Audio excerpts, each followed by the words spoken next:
Hello and welcome to Jamaica Magazine. I am Twyla Whelan.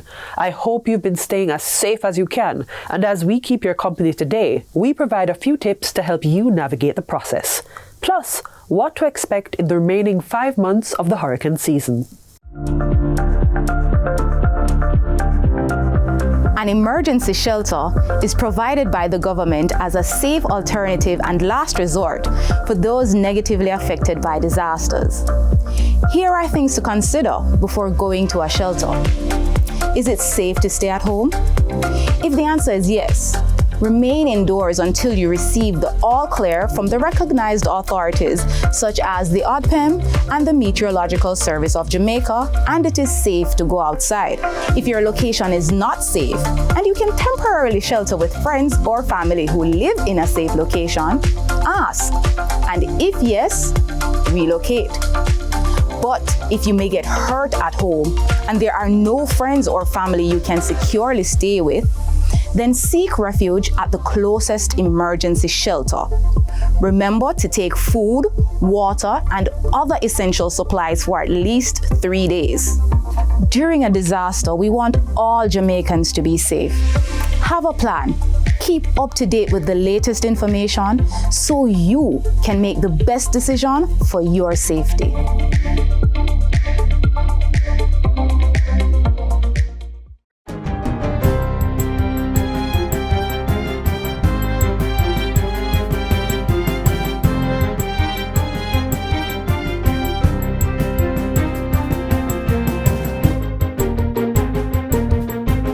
Good day, I am Adrian Atkinson and this is your JIS News for Thursday, July 4, 2024. The government is now in assessment mode as it looks to determine the full scope of damage caused by the passage of Hurricane Beryl. The hurricane, which approached Jamaica's south coast yesterday as a Category 4 system, thankfully spared the island a direct hit. However, the impact was felt in several parishes with reports of heavy winds and flood rains. As Beryl continues to move farther away from Jamaica, the Met Service is forecasting scattered afternoon and evening showers and thunderstorms across most parishes up to Friday, with nighttime showers and thunderstorms likely across eastern and south central parishes. The island is expected to continue experiencing morning showers and thunderstorms across eastern and south central parishes on Saturday, with scattered showers and thunderstorms across most parishes in the afternoon and evening. Prime Minister Andrew Holness is applauding first responders and the National Disaster Response Team for their coordination of mitigation measures for Hurricane Beryl. You have done so far an excellent job. Let me start by saying that, we don't have all the resources that we want. We don't have all the tech that we would want. But the truth is that we have a very good institution in ODPEM. We have good knowledge. We have good experience. Our officers and personnel are well trained and indeed are world class. So whatever shortage in resources we may have, we compensate in our technical capacities and in our commitment, and we make the best of what we have. And that's what we have on display here. The Prime Minister was speaking at the National Emergency Operations Centre at the Office of Disaster Preparedness and Emergency Management ODPEM on Wednesday. Mr. Holness, who went on a tour of some affected areas today, is awaiting preliminary reports from the team on the full effects of the hurricane. In the meantime, he says the government will continue its investments in ODPEM, communication systems for disaster response, radars and marine vessels, air surveillance and the security forces, among other areas, to increase Jamaica's ability to respond to crises and recover quickly. He says this is part of the government's strategy to mainstream resilience. So eventually, I think within another 5 to 6 years, we will be at a point where we will have all the latest technology that will help us to be able to truly cover the island, truly get instant updates and be able to respond quickly. So it is a work in progress, but you would get a very high grade in terms of how I see you have performed, and I'm certain how the rest of Jamaica would see that you have performed. The Minister of Local Government, Desmond McKenzie, is reporting that government's disaster emergency communication system proved effective in coordinating the activities of the National Emergency Management process. The system was developed by the government of Jamaica in partnership with the Japan International Cooperation Agency, JICA. Minister McKenzie says during the passage of the hurricane, it allowed emergency responders to concentrate their efforts in those areas where they were urgently needed. We saw earlier on where information has been coming into the radio system about events taking place, and we were able to communicate in a meaningful way. For the first time, the organization, the ADPEM, has been placed in this position with the kind of advanced technology that we just saw in operation, and it can only get better and stronger. Acting Director General of ADPEM, Richard Thompson, explains that this is the first real test of the system, and all parties have been grateful for the direct radio communication. The brigade, the Ministry of Health, Works Agency, you name it, all the players in the process, JDF, police, fire brigade, everybody. Solid waste, RADA, Ministry of Agriculture, everybody that plays a part in the National Disaster Management Framework and response is on that platform. He adds that the system is not just for use in natural disasters like a hurricane, but the various channels for specific closed user groups also makes it useful during the regular day-to-day operation of these response agencies. Fire brigade in their regular day-to-day operation, they have it to use, and the other entities. So, it's a game changer. It's a game changer, and we are the only country on this side of the hemisphere that have something like that, where all the emergency providers or all the emergency responders can communicate on a singular platform. There was a greater response to evacuation notices during the passing of Hurricane Beryl, which signals a shift in the culture of reluctance. That's according to the Minister of Local Government and Community Development, Desmond McKenzie. There is a significant improvement this time around with compliance. Areas where we normally really used to get real stiff resistance, we have seen a decline, or persons have fully responded. Prime Minister Andrew Holness accredits citizens' response to the dissemination of timely and accurate information on the projected path and impact of Hurricane Beryl. All the channels were open, so there's no one who could say they were not aware or they didn't know. Everyone understands and knows. Maybe the expectation was maybe a little bit higher than what we're seeing happening, but that is the best way to get people to be prepared. And I think on that score, we should be judged fairly well. The Ministry of Labour and Social Security says it has an adequate supply of food and hygiene kits to address the immediate needs of persons who are still staying in shelters. This morning, 1,432 persons were confirmed to be in 182 shelters across the island. The ministry dispatched teams to deliver supplies to them. In addition, a humanitarian response team has initiated house-to-house assessments in communities that are accessible and will be providing emergency assistance as necessary. This team is led by the ministry in a collaboration with Red Cross, Adventist Development and Relief Agency ADRA, the Salvation Army, Food for the Poor and other NGOs. They will also be conducting assessments of damaged homes and making recommendations regarding necessary assistance. Persons who have been affected are encouraged to contact their parish disaster organizations.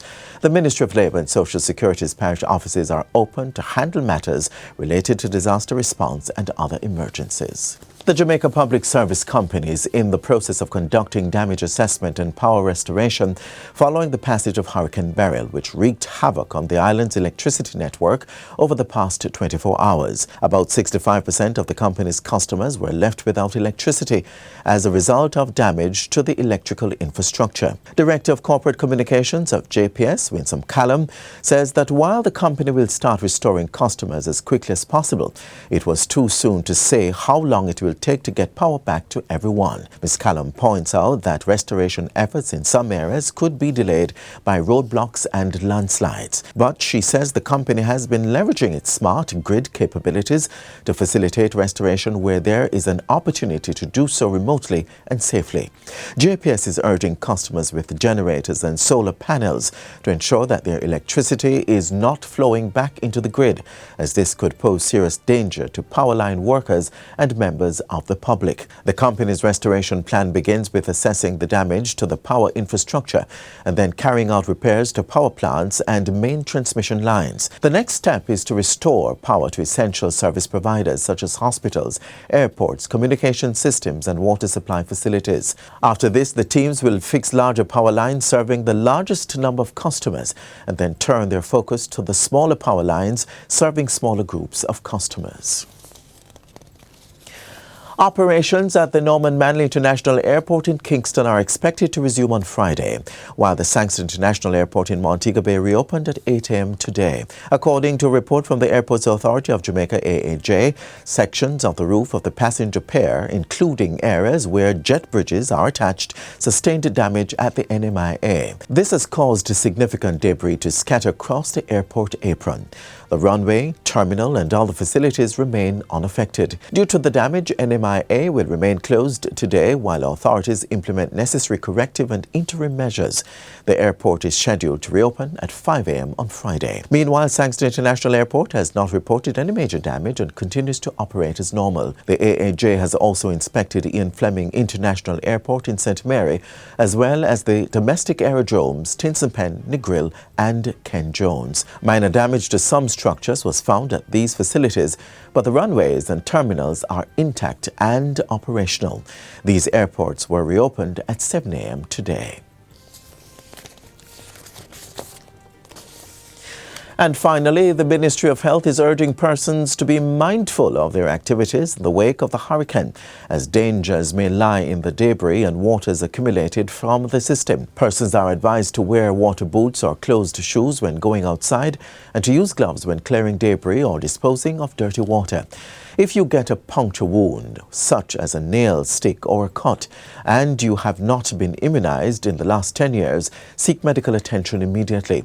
Do not allow children to play in the water outside and ensure that bleach, kerosene and other harmful chemicals are properly labeled and kept out of the reach of children. ADPEM's Acting Director General Richard Thompson is also urging people to be careful of downed power lines. Down power lines, broken power mains, broken water main, call the authority.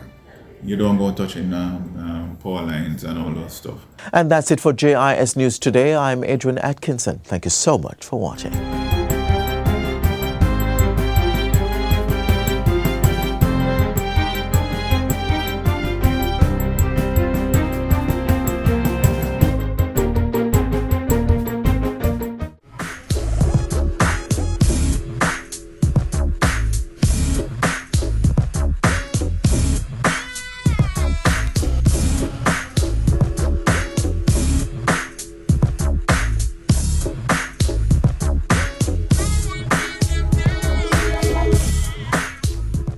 During heavy rainfall, our water sources are sometimes contaminated with silt and debris.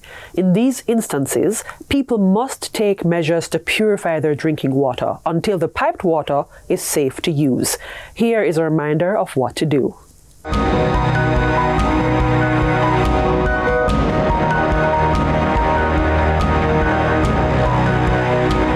the first technique that will be explained today is the technique of boiling.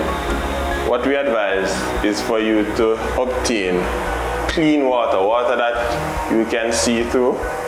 Then you would place it into a pot, you'd cover the pot and allow for it to boil. Allow for rolling boil for about 5 minutes. Then it would look something like this. Then after you would have achieved the 5 minutes of rolling boil, then you'd allow for it to cool. Then you would place it inside of another container.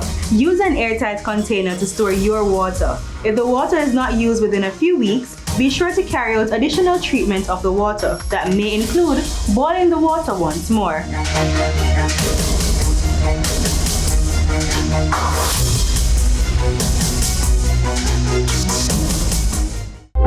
A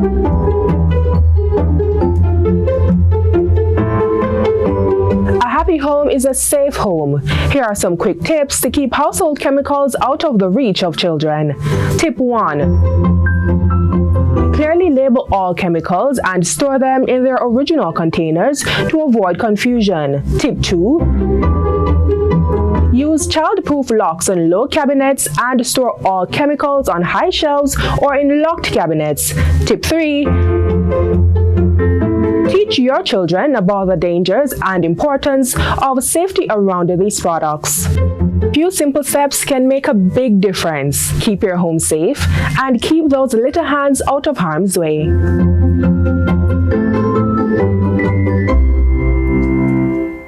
The 2024 hurricane season got off to an active start, confirming the predictions of an active season with intense systems.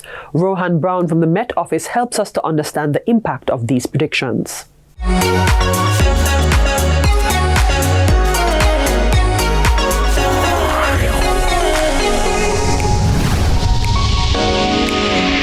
Welcome to Get the Facts, the show that gives you information on the latest topics. I'm Theodore Henry. You likely know that we have been in the hurricane season since the beginning of June and will be until November. You should also know that this season has been predicted to be a very active one.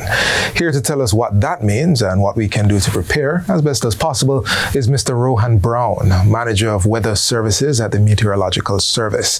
Mr. Brown, welcome to Get the Facts. Good to be here. All right, let's jump into getting some facts. All right, so predicted to be a very active hurricane season.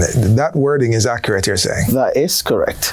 And that is based on two primary factors. Right. The first factor is that we are transitioning from a El Nino to a La Nina in terms of climatic factors. Okay. And when you have a La Nina, you have more convective activity, you have weaker trade winds, you have less vertical wind shear, and those factors allow for the quick growth and development of tropical storms. So break it down for me now. What does an active hurricane season look like? What should I expect? All right, so in an active hurricane season, right, you expect anything above 14 named storms, of which 7 will be hurricanes and 3 major hurricanes. Wow, okay. Right, so that is what an active season, or anything above that is what we consider an active season. All right, so activity in this season doesn't really have, you can't say like it's going to come near Jamaica or anything. It's just a season overall. It's a season and the likelihood of the development of systems within a season based on climatic and atmospheric conditions. All right, got you.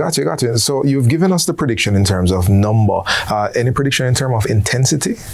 Not at this time, but what we're expecting is just the general numbers, the development. So anywhere between 17 to 25 named storms, of which 8 to 13 could become hurricanes, and of course another 4 to 7 major hurricanes. So most of the predictions are in terms of the numbers, right? And in terms of the intensity, that is where you'd mention the major storms, because the major storms are category 3, 4, and 5. Right. We're going to touch on that in a little bit, but before that, Jamaica land we love. Are there any areas topographically, geographically, that we can expect to be affected more, and why?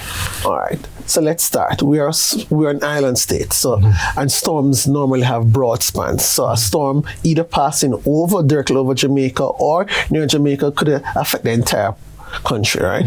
But if you're living in a low-lying and flood-prone area, if you live on a hillside, high elevations, if you're near the gully bank or waterways, those are, if you're located in those are areas of concern. But because we are an island state, because the span of those storms anywhere in the island could be affected. Okay. But low-lying, well, let's do that again. Flood-prone areas, steep hillside areas, those the high elevations where you have more. Okay, so in the structure of the storms, the higher you go up to about 850 millibars, or about 5,000 feet. The higher up you go, you have stronger winds as you go up. So if you're on the hillside, you're more likely to get stronger winds. And the lower down you are, the more water you will get. Exactly, So that is correct. So I really need to be about that. Okay, so you had mentioned categories. Give us a quick rundown of what the categories mean. So for storms, they're normally categorized by the Saffir-Simpson hurricane scale. And in that scale, you have numbers 1 to 5. Okay. And a category 1 is a storm or a hurricane that is anywhere between 119 kilometers per hour to 153 kilometers per hour. That is what you call a category 1 storm, right? Okay. And they're defined by their wind speed based on the Saffir-Simpson hurricane scale. Right. A category 2 is anywhere between 154 kilometers per hour to 177 kilometers per hour. How fast do you drive? You drive about 80 kilometers per hour? Don't answer. I can't say that on camera, but yes. Right. And then you have the major hurricanes, the Cat 3, 4, and 5. And the Cat 3 is anywhere between 178 kilometers per hour to around about 208 kilometers per hour. That's a Cat 3.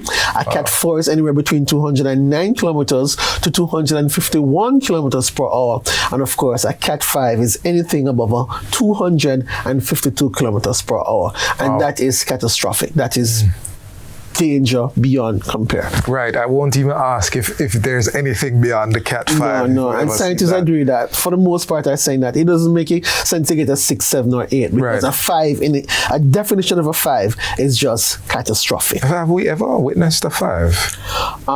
Not on the island, but systems would have moved over, and then after the past Jamaica, they became a Cat 5. Okay. So, how does this season compare to previous seasons? Because we've been hearing active hurricane season, I think, for the last few years. Is this significantly more in par? What are the trends we're seeing? Okay, so in terms of trends over the last 10 years, we have been seeing an increase in the number of storms year after year after year.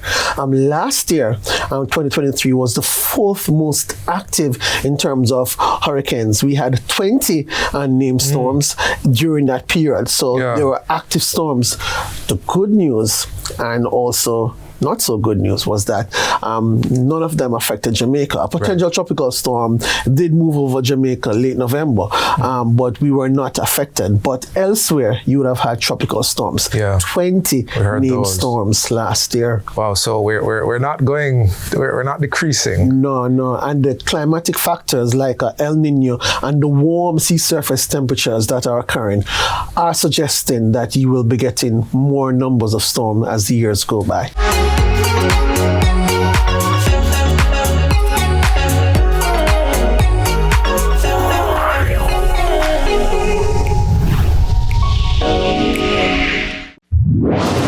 Whenever you hear the following tone, the Office of Disaster Preparedness and Emergency Management, ODPEM, will be giving information on an emergency situation affecting the island.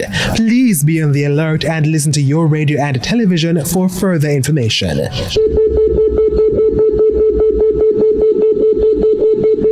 This was a test of the emergency alert system, brought to you by ODPEM.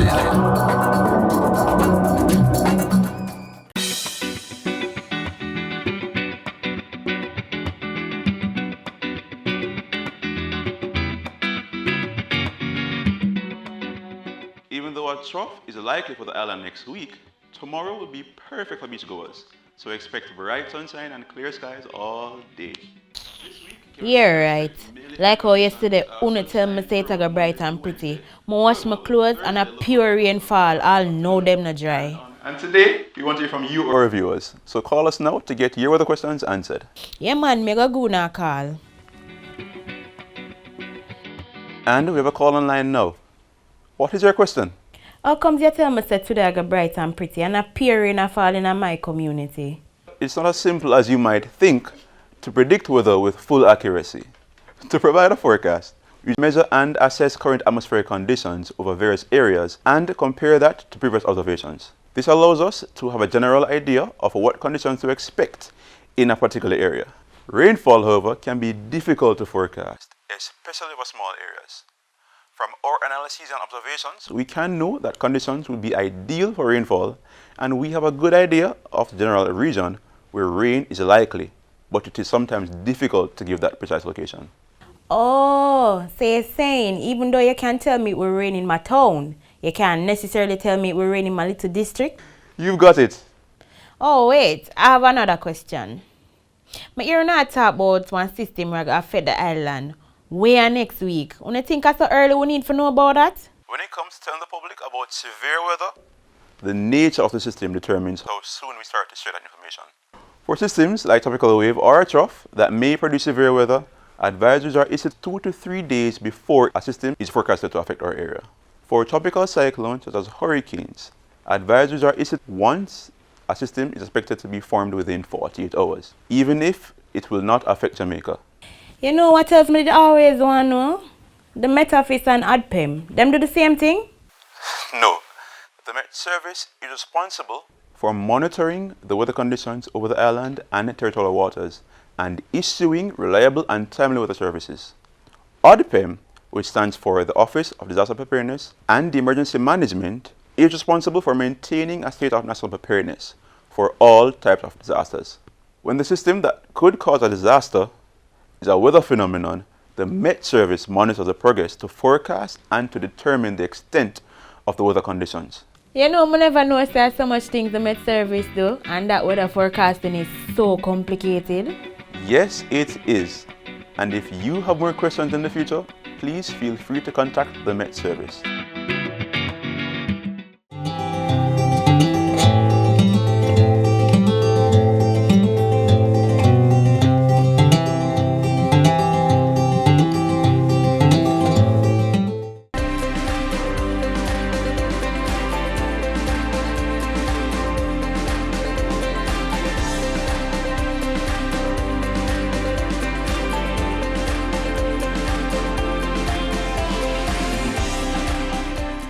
We live in a climatic zone that makes us vulnerable to rainfall and earthquake, and we have to take responsibility for our vulnerability.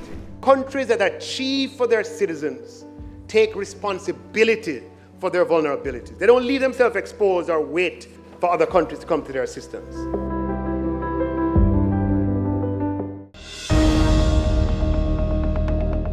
We became the first small country to launch a catastrophe bond, covered 3 hurricane season.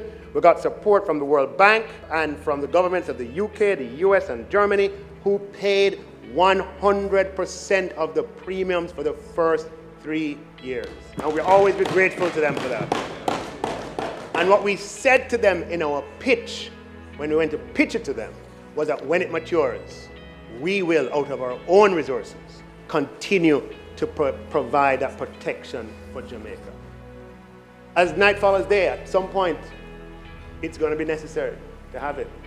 Just make sure that when that day comes, whoever is at the helm at the time has renewed this degree of protection.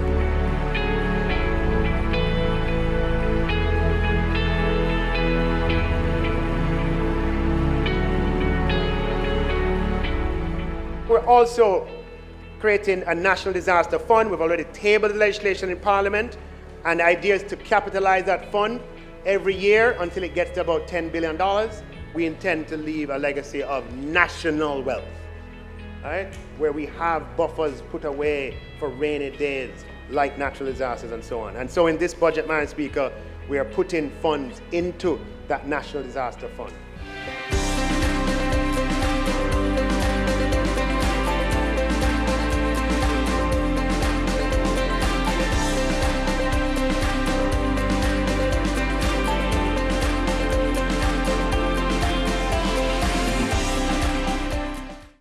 This is where our journey ends, but only for today.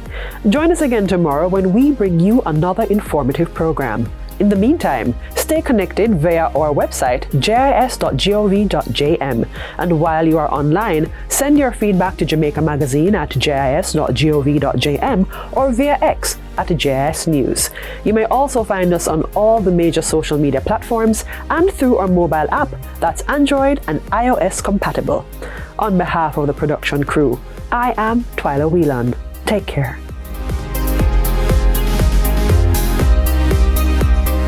This has been a production of the Jamaica Information Service, the voice of Jamaica.